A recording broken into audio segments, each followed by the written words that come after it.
তাহলে আমাদের recommended setting হচ্ছে টোটালি অ্যাডভান্টেজের উপরে ডিপেন্ড করতেছে। আরেকটা হচ্ছে ম্যানুয়াল সেটআপ বা ম্যানুয়াল এঙ্গেজমেন্ট ক্যাম্পেইন। এটা কি? আমরা টোটালি ফেসবুকের ম্যানুয়াল সেটআপের যে অপশনগুলো আছে আমরা সেগুলো ইউজ করবো, অর্থাৎ আমাদের মনের ইচ্ছা মতো আমরা আমাদের ক্যাম্পেইনটা সেক্ষেত্রে আমরা কখনোই অ্যাডভান্টেজ বা ফেসবুকের যে এআই যে সিস্টেমটা আছে আমরা সেটা নিচ্ছি না, ঠিক আছে? এটার ভিতরে এআই কাজ করবে, অর্গানিক ভাবে সেট আপ করা। আর ফার্স্টটা হচ্ছে রিকমেন্ডেশনটা হচ্ছে আপনার ইয়েরটা ওই ফেসবুকের এআই এর মাধ্যমে সেট আপ করা, ঠিক আছে? আমি ম্যানুয়ালি সেট আপে যাবো অল টাইম, কারণ আমরা এক্সপার্ট। দেন কন্টিনিউ।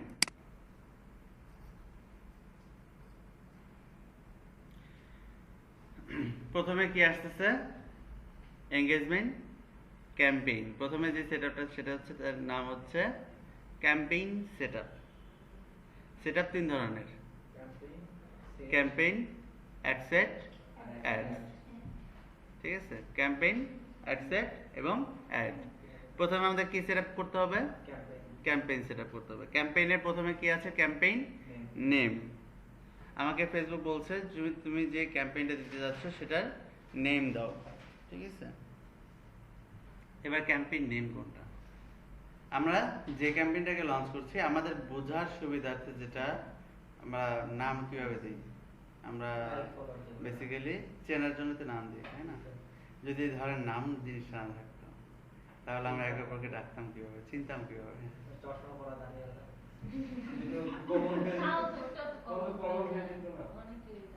তখন তো আসলে আমরা কাউকে ডাকতে পারতাম না, কাউকে চিনতে পারতাম না। না, আপনারা বয়ফ্রেন্ডের নামে মেহেদি পড়তে পারতাম না।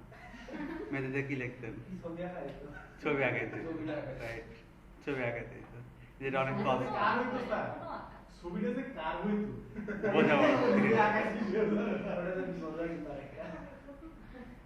তা নামটা ইম্পর্টেন্ট সব ক্ষেত্রেই, এই ক্ষেত্রেও নামটা ইম্পর্টেন্ট।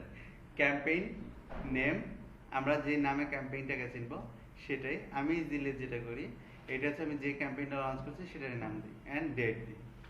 নাম কি? আমি এখানে কি দিচ্ছি? Like camping, like and follower camping. আমি লাইক ক্যাম্পিং বলি, লাইক ক্যাম্প। এরপর ডেট দিই। ডেট কত তারিখ? 10/05/24।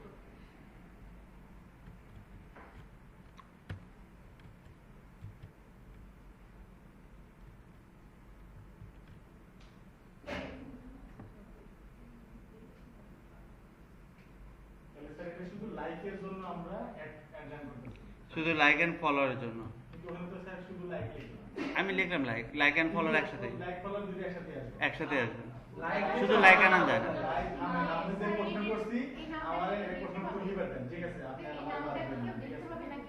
এটা শুধু এর ভিতরে দেখা যাবে। এটা শুধু এর ভিতরে দেখা যাবে, মানে আপনি শুধু দেখতে পারবেন, মানে ক্যাম্পেইনের এই সেটআপের ভিতরে অ্যাড ম্যানেজারের ভিতরে বা অ্যাড অ্যাকাউন্টের ভিতরে দেখতে পারবেন। এটা আপনার জন্য, ঠিক আছে? আর লাইক শুধু লাইক আনা যায় না, লাইক অ্যান্ড ফলো একসাথে আসে। লাইক অ্যান্ড ফলো এটা একসাথে হয়। ওকে, তো শুধু আমরা হচ্ছে আপনি লাইক অ্যান্ড ফলো ক্যাম্প লিখতে পারেন, আপনি লাইক ক্যাম্প লিখতে পারেন, আপনি যেভাবে এটাকে নাম দেন, যেভাবে মনে রাখতে পারেন সেভাবে দিবেন। আমি লাইক ক্যাম্প দিলাম, লাইক ক্যাম্প দেওয়ার পর আমি ডেট দিয়ে দিলাম। এরপর নিচে আসি, এটা আমার জন্য, কারণ আপনি অনেকগুলো ডেটে অ্যাড লঞ্চ করবেন। তো আপনার যদি একটা সময় যে হিসাব করতে হয় তাহলে আপনাকে ডেট ভিডিওতে চেক করতে হবে। দরকার কি? আমি নামে ডেট দিয়ে দিতেছি, আমি নাম থেকে দেখে নিচ্ছি কত তারিখে আমি ক্যাম্পিংটা লঞ্চ করেছিলাম। এরপর special ad category. Special ad category জিনিসটা কি? Category is your ad. এখানে ক্যাটাগরিজ কি কি আছে? Credit, employment, housing and social issue, election and politics. Special category হলো যে ধরনের ক্যাটাগরি আপনি নর্মালি করতে পারবেন না, রেস্ট্রিক্টেড, সেগুলো হচ্ছে স্পেশাল ক্যাটাগরি আন্ডারে। লাইক ক্রেডিট, ঋণ দেওয়া, হাউস লোন, কার লোন, এই ধরনের ক্রেডিটগুলো আপনি নর্মালি ফেসবুকে করতে পারবেন না। এর জন্য আপনাকে ডেফিনেটলি কিছু অথরাইজেশন থাকতে হবে, গভর্নমেন্ট পারমিশন থেকে শুরু করে আপনি আদৌ একটা প্রতিষ্ঠান কিনা, আপনি কিভাবে লোন দিচ্ছেন, বিজনেসটা কিভাবে করছেন, সেটা গভর্নমেন্টের পারমিশন আছে কিনা, এই ধরনের বিষয় ফেসবুক জানতে চাবে। এমপ্লয়মেন্ট অর্থাৎ জব দেওয়া, ঠিক আছে, হায়ারিং করা, ইন্টার্নশিপ করানো, এই ধরনের বিষয়গুলো। আপনি যে জব দিচ্ছেন বা এই যে লোকজনকে যে বলতেছেন আমি চাকরি দিব আসো, ঠিক আছে, এটা আপনি কি প্রতারণা করতেছেন নাকি আদৌ আপনার একটা কোম্পানি আছে, এটা সাবমিট করতে হবে। হাউজিং হচ্ছে প্রপার্টি বা ফ্ল্যাট, এই ধরনের যে বিষয়গুলো আছে এটা হাউজিং এর ভিতরে। আর আরেকটা হচ্ছে ইলেকশন পলিটিক্স, হ্যাঁ, এই ধরনের বিষয়গুলো বিভিন্ন ধরনের ইলেকশন হয় না অনেক সময়, ইলেকশনের ক্যাম্পেইনগুলো লঞ্চ করে, এটা আপনি ডিরেক্ট তো করতে পারবেন না, আদৌ আপনি অথরাইজড কিনা এটার জন্য আপনাকে সাবমিশন দিতে হবে। এগুলো হচ্ছে স্পেশাল অ্যাড ক্যাটাগরি। ইদানিং ফেসবুকে দেখতে পাচ্ছি যে লোন চাচ্ছেন, এত থেকে এত কিন্তু অ্যাডগুলো দেখছি অ্যাভেলেবল দেখছি অ্যাভেলেবল জি এবং কমেন্টসের মধ্যে এগুলো আছে এমপ্লয়মেন্টের যে এগুলা যে তারা যে হায়ারিং অ্যামাজনে হায়ারিং, কিন্তু ওরা উনি সরাসরি দিচ্ছে না, মানে অ্যামাজন দিচ্ছে না, অন্য কেউ দিচ্ছে। এবার বিষয় হচ্ছে যে আমরা স্পেশাল ক্যাটাগরি ইউজ করতে হবে কিনা। এখন আমাদের কাছে প্রথমে তো অনেক বড় কোম্পানি আসবে না, ফ্যান দুটো একটু ছাড়তে পারবেন এখান থেকে, শীত লাগতেছিল দেখে বিষয় হচ্ছে যে এগুলা করতে হলে আপনাকে অনেক কিছু সার্টিফিকেট দরকার, অনেক পারমিশন দরকার, সুতরাং আপনি অ্যাভেলেবেল এগুলো করতে পারবেন না। মোটামুটি আমার লাইফে আমি এখন পর্যন্ত স্পেশাল ক্যাটাগরি ইউজই করি, ঠিক আছে। তারপর আমি হায়ারিং দিছি, আমি লোনেরই দিছি, আমি ফ্ল্যাট বিক্রি করার জন্য দিচ্ছি। কিভাবে দিছি? কিছু কন্টেন্ট টেকনিকের মাধ্যমে, যে মাধ্যমে সে আমাকে আটকাইতে পারে না, ঠিক আছে, এই মাধ্যমে। এগুলো আমরা শিখবো কন্টেন্টে গিয়ে, যে অ্যাকচুয়ালি একটা রেস্ট্রিক্টেড কন্টেন্ট কিভাবে তৈরি করতে হয়, কি কি জিনিস মাথায় রেখে একটা রেস্ট্রিক্টেড কন্টেন্ট তৈরি করলে সেটা অ্যাডে আটকায় না, ছেড়ে যায়। বুঝতে পেরেছি? আমরা এটা পরে শিখবো, কিছু বুঝিনি, আমি তো বলিনি। এরপরে আসে campaign details, buying type, option, আর একটা হচ্ছে ক্যাম্পেইন অবজেক্ট, এগেইনস্টমেন্ট, যেটা আমরা প্রথমেই সিলেক্ট করছি এখানেই সেটা দেখাচ্ছে। মূলত ক্যাম্পেইন সেটা আপনি আগেই করে ফেলছে, প্রথমে যে অপশন ওটাই মেবি ক্যাম্পেইন সেটআপের মানে মোটামুটি বলা যায় যে 90% ওটাই কমপ্লিট। কোথায়? না না, ওখানে আপনি আমরা কিছু সিলেক্ট করবো না, ওটা বাই ডিফল্ট ওরকমই থাকবে। শুধুমাত্র আমরা লাইভ ক্যাম্পেইং এ এসে শুধুমাত্র আমরা এখানে কি করব জানেন? নেক্সট বাটনে ক্লিক করব। মূলত ক্যাম্পেইনে আমরা এখন পর্যন্ত কোনো সেটআপ করার প্রয়োজন হয় না, শুধুমাত্র বাজেটের ক্ষেত্রে যা অনেক সময় আমরা অনেক ধরনের অ্যাড সেট, একাধিক অ্যাড সেট করি, সেই সময় বাজেটটা আমরা ক্যাম্পেইনের ভিতরে দিয়ে দিই, যাতে সবগুলো অ্যাড সেটকে বাজেট সে স্প্লিট করে দিতে পারে। সেই ক্ষেত্রে এটা একটু পাইছি দা, এই কারণে এটা এখন নিয়ে আসতেছি, এটা পরে যাবে না। এখন ইজিরা যায়, একটা অ্যাড সেট একটা ক্যাম্পেইন, একটা অ্যাডের জন্য, ঠিক আছে। এই ক্ষেত্রে এটা প্রযোজ্য। আমরা আসবো, এসে দেওয়ার পরে আমরা নেম দেবো, নেম দেওয়ার পরে আমরা নেক্সটে ক্লিক করব, করে ফেললাম নেক্সটে। এবার আমরা যেটা সেট করবো এটা হচ্ছে অ্যাড সেট। সব থেকে বেশি কাজ আপনার এই সেক্টরে, অ্যাড সেটে সব থেকে ম্যাক্সিমাম আপনাকে এই সেক্টরটা আপনাকে সাজাতে হবে, এখানেই মেন কাজ। অ্যাড সেটে প্রথমে অ্যাড সেট নেম দিতে হবে। আপনার ক্যাম্পেইন যে নেম রাখছেন আপনি চাইলে অ্যাড সেটের সেম নেম দিতে পারেন, লাইক অ্যাড সেটের সেম নেম। এরপর কনভার্সন, অর্থাৎ আপনি কি চাচ্ছেন। এঙ্গেজমেন্ট দ্বারা আমরা কি কি করতে হয়, অনেক ধরনের স্যার এর সাথে আমরা কি দেখলাম? সেম নাম, same like follower date like, আমি সেম নাম দিই, আপনি চাইলে আপনার মতো নাম দিতে পারেন। বুঝতে পারছেন? একটার নাম দেওয়া যাবে? হ্যাঁ, সেম নামও দেওয়া যাবে, ডিফারেন্ট নামও দেওয়া যাবে, নাম না দিলেও সমস্যা নেই, ওই অ্যাড সেট লাগা থাকবে, নিউ এঙ্গেজমেন্ট অ্যাড সেট, এই ধরনের কিছু একটা লাগবে। পাবলিক অডিয়েন্স তো দেখবে না, এটা আমার নিজের বোঝার সুবিধা আছে। এরপর কনভার্সন, কনভার্সনটা কি? আপনি অ্যাকচুয়ালি কি চাচ্ছেন। এঙ্গেজমেন্টে তো আমরা অনেক কিছু চাইতে পারি, মেসেজ করাতে পারি, আমরা পোস্ট এঙ্গেজমেন্ট করাতে পারি, আমরা ভিডিও ভিউ বাড়াতে পারি, আমি কল নেওয়াতে পারি, আমি ওয়েবসাইটে পাঠাতে পারি আমার ওয়েবসাইটে এঙ্গেজমেন্ট করানোর জন্য, এবং আমি লাইক ফলো আনতে পারি। এগুলো এক একটা আলাদা আলাদা কনভার্সন সেট আপ। এখন আপনি কোনটা চাচ্ছেন এটা আপনাকে সেট আপ করে দিতে হবে। এবার আমি চাচ্ছি লাইক অ্যান্ড ফলো, তাহলে লাইক অ্যান্ড ফলোয়ার কোথায় আছে? এখানে দেখেন ফেসবুক পেজ। ফেসবুক পেজ হচ্ছে get people to engage with your Facebook page, that's mean আপনার পেজের সাথে এঙ্গেজ করুন। আপনার পেজের সাথে engage means like and follow, পেজে লাইক অ্যান্ড ফলো দিবে তারা। ঠিক আছে, আমি ফেসবুকে বলে দিচ্ছি আমি চাচ্ছি এটা তোমার কাছ থেকে আমার লাইক অ্যান্ড ফলোয়ার বাড়ানোর জন্য। ঠিক আছে, এটা সিলেক্ট করলাম, সিলেক্ট করার পরে একটু নিচে আসি।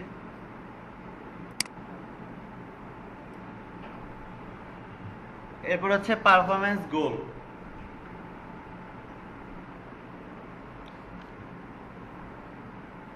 এটা কি? Smash beauty. স্ম্যাশ বলতে আমি কি উচ্চারণ ঠিক করছি? স্ম্যাশ কঠিন হয়ে গেছে না? ওইখান থেকে ভালো লাগবে তো এই কারণে, মানে অনেক কিছু থাকবে এই জন্য। অনেক কিছু থাকবে। মানে ঠিক আছে। কম্বিনেশন থাকবে অনেক কিছু। আর বিউটি দিয়ে সব কিছু স্ম্যাশ করে তুলবে। মেকআপের অনেক কিছু থাকবে এই জন্য। কি ধরনের প্রোডাক্ট নিয়ে কাজ করবেন? কোরিয়ান, কানাডিয়ান নাকি লোকাল? চায়না। ওকে, পারফরম্যান্স গোল কি? এবার আমাকে সিলেক্ট করে দিতে হচ্ছে যে আমি কি ধরনের পারফরম্যান্স চাচ্ছি, অর্থাৎ কনভার্সন টাইপ, ফেসবুক পেজে এঙ্গেজমেন্ট চাচ্ছি। এরপর পারফরম্যান্স গোল হচ্ছে পেজের এঙ্গেজমেন্টের কোন সেক্টরটা চাচ্ছি। এখন পর্যন্ত ফেসবুকের একটাই সেক্টর, এটা হচ্ছে maximum number of page likes, and like দিলে অটোমেটিকলি ফলো হয়ে যায়। তো লাইক অ্যান্ড ফলোয়ার, ঠিক আছে, এটা আপনাকে বাই ডিফল্টে সিলেক্ট করা থাকে, এটা আপনি চেঞ্জও করতে পারবেন না, কারণ এটার আর কোনো অপশনই নাই। অন্যগুলোর অনেকগুলো অপশন থাকে, সেই ক্ষেত্রে আপনি পারফরমেন্স গোল চেঞ্জ করতে পারবেন, বাট এটার ক্ষেত্রে আর কোনো অপশন নাই। আমরা আগে লাইক ফলোয়ার দিই, তারপর ব্র্যান্ডিং অ্যাওয়ারনেস, তারপর সেলে যাব। ঠিক আছে, আমরা এই সিকোয়েন্স নিয়ে আগাবো, আমরা ক্লায়েন্টের এই সিকোয়েন্স নিয়েই আগাচ্ছি। ওকে, তো এটাতে আমার চেঞ্জ করতে দিচ্ছে না, লাইক ফলোয়ার জন্য আমার এটা বাই ডিফল্ট থাকবে। এরপর হচ্ছে ফেসবুক পেজ। ফেসবুক পেজ, কোন ফেসবুক পেজে আপনি লাইক ফলো আনতে যাচ্ছেন সেটা আপনাকে সিলেক্ট করে দিতে হবে। এবার আমার অনেকগুলো ফেসবুক পেজ আছে, মোটামুটি আমার কাছে 20-22টা পেজে অ্যাক্সেস আছে। তো আমি যে কোনো একটা পেজ সিলেক্ট করতে পারবো। তো সেক্ষেত্রে এখানে ক্লিক করব, ক্লিক করার পর দেখেন এখানে আমাকে আমার দুটো পেজের নাম, এখানে দুটো পেজ আছে, দেখো এখানে দুটো পেজের নাম দেখাচ্ছে, একটা টি শার্টস গুরু আর একটা হচ্ছে স্ম্যাশ বিউটি। ঠিক আছে, হ্যাঁ, শুধু অ্যাক্সেস থাকতে হবে, আর অ্যাক্সেস না থাকলে এখানে শো করবে না।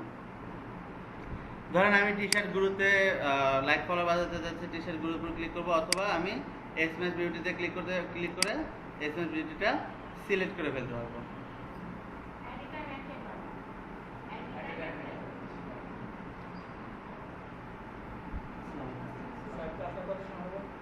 আর 20 পর্যন্ত হবে। আচ্ছা, এখন হচ্ছে হলো এই যে দেখেন এখানে আমাদের না এইটা পেজ তো সিলেকশন করা হয়েছে, এটা সিলেকশন করছে না। আচ্ছা, এই ড্রপ ডাউন এরোতে কি আছে পরে? আমরা পেজ সিলেক্ট করে ফেললাম, ঠিক আছে। এরপর আছে কি কস্ট পার রেজাল্ট গোল, এটা বিড অপশন, অর্থাৎ আপনি ফেসবুককে বলে দিচ্ছেন যে আমার কস্ট পার রেজাল্ট গোল হচ্ছে এত, অর্থাৎ 0.02, এর বেশি আমি আমার প্রত্যেকটা রেজাল্টের জন্য খরচ করব না, তুমি আর বেশি খরচ করবা না।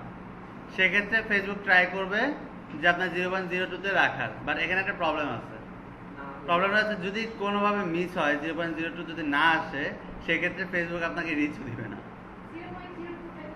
মানে কস্ট পার রেজাল্ট গোল, একটা লাইকে আনার জন্য সেন্ট ডলার, 0.02 সেন্ট, অর্থাৎ 0.022 সেন্ট, হ্যাঁ, 2 পয়সা, বাংলাদেশি টাকা 2 টাকা, বাংলাদেশে 2 টাকা 2 সেন্ট।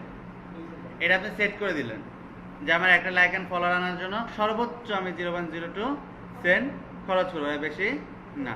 তাহলে কোথায় সেট করবেন? এই যে কস্ট পার রেজাল্ট গোল, ওই যে নিচে ওই যে এক্স দেওয়া আছে। হ্যাঁ হ্যাঁ হ্যাঁ হ্যাঁ, এখানে বসান স্যার 0.0 না, এখানে দিলে একটা প্রবলেম হবে।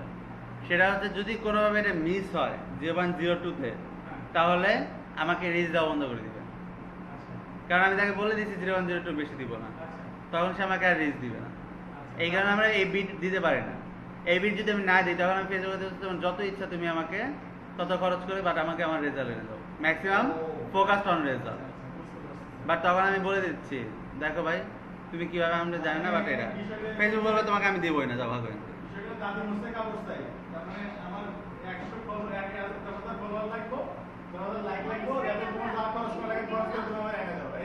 টাইপ স্যার ইনপুট দিব না স্যার না, এটাকে ইনপুট দিব না, আমরা ম্যানুয়ালি অফ করে রাখবো। যদি বেশি খরচ হয় ম্যানুয়ালি অফ করে দেবো। হ্যাঁ, তখন অফ করে দেবেন। এখানে সিলেক্ট করলে ফেসবুক ভাববে যে আপনি তাকে কম টাকা দিতে যাচ্ছেন, এখানে ফেসবুক অনেক সময় আপনাকে রিচই দিবে না। মানে সে যদি আনতে না পারে তখন রিচ অফ করে দিবে, ইমপ্রেশন অফ করে দিবে, তাহলে হচ্ছে সে টাকাও কাটবে না, আপনার অ্যাডও চলবে না, আপনার কোনো রেজাল্ট আসবে না। দ্যাটস ওয়াই এটাকে বাই ডিফল্ট এভাবেই রেখে দিব, কিছু দিব না। এরপর মরে যাই, মরে যা দেখি কি আছে, গেছি মরে কিন্তু। হ্যাঁ, জীবিত হওয়ার পরে দেখাচ্ছি। when you are charged, অর্থাৎ ফেসবুক আপনাকে কখন আপনার থেকে পে দিবে, কিসের উপর ভিত্তি করে? ফেসবুক আলটিমেটলি এস্টিমেট ডেলি বাজেটে আপনাকে রিচ শো করবে, আপনার রেজাল্ট শো করবে, কিন্তু ফেসবুক আপনার থেকে টাকা নেয় হচ্ছে ইমপ্রেশনের উপরে। সে আপনাকে প্রত্যেকটা চার্জ করে হচ্ছে পার 1000 ইমপ্রেশনের উপর ডিপেন্ড করে। 1000 ইমপ্রেশনে সে একটা অ্যামাউন্ট আপনার থেকে চার্জ করবে। এইটা হচ্ছে ফেসবুকের হিসাব।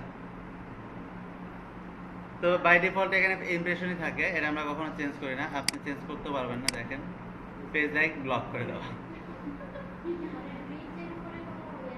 না রিচের উপর নয়, হিসাবটা হচ্ছে ইমপ্রেশন। কতগুলো ইমপ্রেশন দিচ্ছে তার উপর থেকে আপনার ডিপেন্ড করে আপনার কাছ থেকে টাকা নেবে।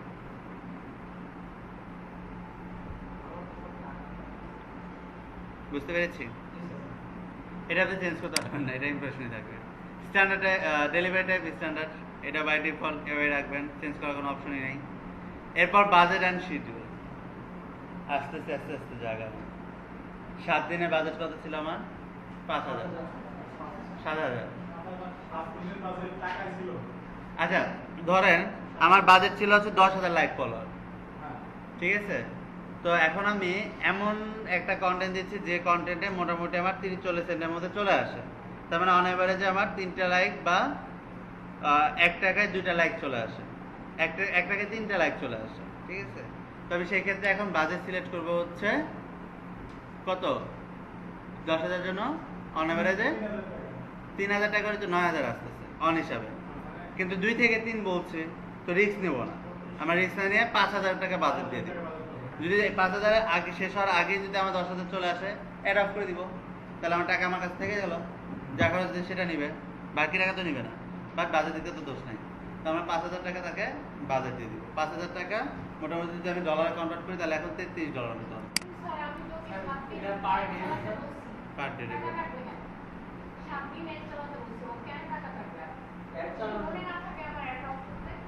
তাহলে এটা আপনার দোষ আর আপনার মনের দোষ, ফেসবুকের না।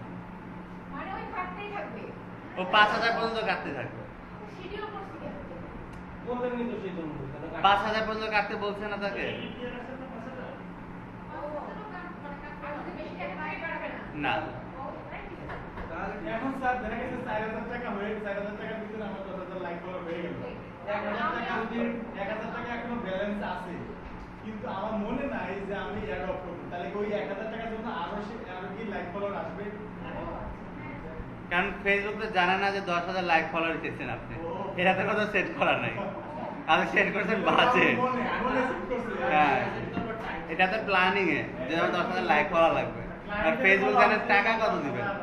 তো ফেসবুকে আমি বলে দিচ্ছি ভাই তুমি 5,000 টাকা নাও, আমি তোমাকে 5,000 টাকা দিচ্ছি, অর্থাৎ $33। ভাই একটা শূন্য পড়ে গেছে মাঝখানে, $33। এটা আমি তাকে বাজেট দিচ্ছি। বাজেট দিচ্ছি কত দিনের জন্য? 7 দিনের জন্য। এবার এই কোণে দেখেন একটা অপশন আছে ডেইলি বাজেট, এখানে ক্লিক করলে দেখেন ডেইলি বাজেট আর lifetime budget. Lifetime budget হচ্ছে আপনি তাকে বলে দিচ্ছেন আজকে থেকে শুরু করে আমি যেই তারিখ পর্যন্ত সিলেক্ট করতেছি, শুধু এই তারিখ পর্যন্ত তুমি অ্যাড রান করবা, এর পরেও না, এর আগেও শেষ করবা না, ওই তারিখ পর্যন্ত আমার অ্যাড চলবে। এটা হচ্ছে লাইফ টাইম। আর ডেইলি বাজেট হচ্ছে আমি তোমাকে প্রতিদিন বলে দিচ্ছি যে তুমি প্রতিদিন এত ডলার করে নেবা। যদি $33 যদি ডেইলি বাজেট করতে চাই তাহলে অন এভারেজে কত করে আসে? অনেক টাকা, অনেক টাকা লাগে। ডেইলি 5,000 টাকা আসে। ধরেন আপনি রাখতে যাচ্ছেন ডেইলি বাজেট, বা আপনার মাথায় আছে আমি 7 দিনে 5,000 টাকা বেশি খরচ করবো না, সেক্ষেত্রে আপনাকে কি করতে হবে? ধরে নিলাম আমার কাছে $35 বাজেট আছে,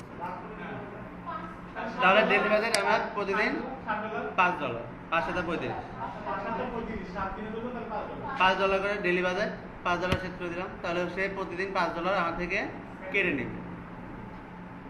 এবার আমি যদি চাই যে ধরো এবার অফ করতে যদি ভুলে যাই, একদিন পার হলে $5 বেশি কাটবো, দরকার কি? তাহলে আমি এটাকে কি করবো, আমি $35 বেশি যেহেতু খরচ করতেছি না, তাহলে আমি $35 রেখে আমি এটাকে লাইফ টাইম করে দিব। লাইফ টাইম করে আমি এটাকে 7 দিন করে দিব। এখন দেখেন শিডিউলে স্টার্ট ডেট 7 মে, যেটা আছে আপনি যদি চান এখন থেকে অ্যাড রান হবে, তাহলে এখন থেকে। আপনি যদি চান এখানে ক্লিক করে কালকে ডেট সিলেক্ট করে এখানে টাইম সিলেক্ট করে দিবেন, তাহলে কালকে সেই টাইম থেকে পরের 7 দিন সে গণনা করবে, বা আপনি যেই তারিখে ইন করবেন সেই তারিখ। এবার আমি আসি ইন ডেটে। স্টার্ট ডেট ধরেন এটাই দিলাম, বাই ডিফল্টে যেটা আছে এটাই, এটা মানে হচ্ছে এখন থেকে স্টার্ট করা। ইন ডেটে আমি এবার সিলেক্ট করে দিব যে আমার ডেটটা শেষ হবে কবে। এখানে ক্লিক করলাম, 7 দিন আমাকে অ্যাড রান করতে হবে, তার মানে আমি আছি 10 তারিখ, 7 দিন মানে 17 তারিখ। 17 তারিখ এই কটা পর্যন্ত আমার অ্যাড রান হবে। এখানে দেখেন একটা কথা বলতেছে, this is start date is in the past, অর্থাৎ আপনি যে স্টার্ট ডেট দিচ্ছেন অর্থাৎ 19/6, এখন বাজে 19/21, তার মানে এটা পাস্ট। সমস্যা নেই, আপনি অ্যাড পাবলিশ করার পরে এটা অটোমেটিক্যালি রিকভার হয়ে যায়, সে অটোমেটিক ধরে নেয় ডেটটা। বাট তারপর আপনি এখানে একটা ক্লিকের মাধ্যমে আপনার এই টাইম ডেট রিসেট করে নিতে পারবেন, রিসেট হয়ে গেছে। বলেন আমি একদিন পরেই দিলাম, মানে 10 তারিখ দেন, আপনি একদিন পরে দেন, কোনো ব্যাপার না, ঠিক আছে? বাট আমার কাছে সময় নাই, বুঝতে পারছি। আমার কাছে তো 7 দিনের মধ্যেই শেষ করতে হবে। তো আমি সময় নষ্ট না করে আমি আজকে রাত থেকেই শুরু করছি। ইন ডেট দিয়ে দিলাম 17 জুন 2024, অ্যাড চলবে 10 মে, সরি 17 জুন হবে, 17 মে হবে, কারণ আমার অ্যাড চলতেছে কোথায়?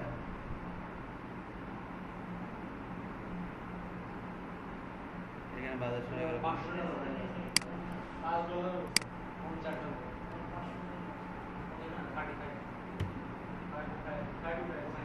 আচ্ছা, $35 লাইফ টাইম বাজেট দিয়ে আমি এখানে 10 মে থেকে 17 মে পর্যন্ত সিলেক্ট করে দিলাম, রাইট? এরপরে আরেকটু নিচে আসি, বাজেট শিডিউল। বাজেট শিডিউল কি? বাজেট শিডিউল হচ্ছে ফেসবুকে আমি যখন ডেলি বাজেট দিচ্ছি, ডেলি বাজেট দেওয়ার পরে সে আমার 24 ঘন্টার হিসাব করে আমার থেকে টাকা কেটে নেবে।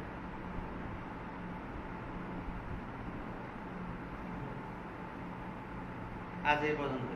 বাজেট শিডিউল বুঝতে গেলে অনেক বেশি টাইম চলে যাবে। স্যার অ্যাটেন্ডেন্স তো নিয়ে নেন। হ্যাঁ। ওকে, আপনারা এই পর্যন্ত ভালোভাবে দেখে আসবেন, যা বলেছি ভালোভাবে মনে রাখবেন, ঠিক আছে?